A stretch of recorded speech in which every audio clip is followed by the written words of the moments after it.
Paula Giddens was born in 1947 in Yonkers, New York. She is a writer and an African-American historian. She is the author of When and Where I Entered: The Impact of Black Women on Race and Sex in America, In Search of Sisterhood, Delta Sigma Theta, and The Challenge of the Black Sorority Movement, and Ida, A Sword Among Lions. During her career, she made contributions to American history, women's studies, and African American studies that center African American women in order to offer greater inclusion and representation. These works have been foundational in the study of African American women's feminism, history, and activism.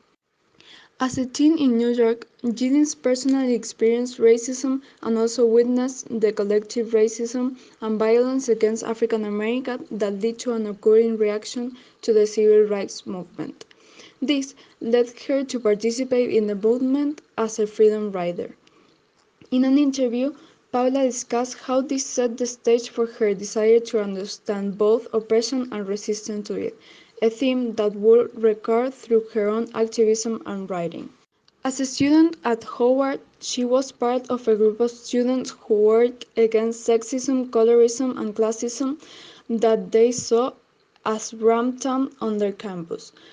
These students used their activism, including protests and takeover of the administrative building, to push the relatively conservative Howard University into adopting a number of more progressive change and policies around the greater inclusion and representation of Black culture and Black students across skin color, gender, and social class.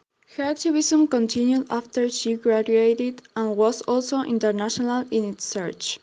She continues to be described as an agent for change based on her commitment to ensuring the inclusion of African American women in discussion of American history and feminism in particular. Paula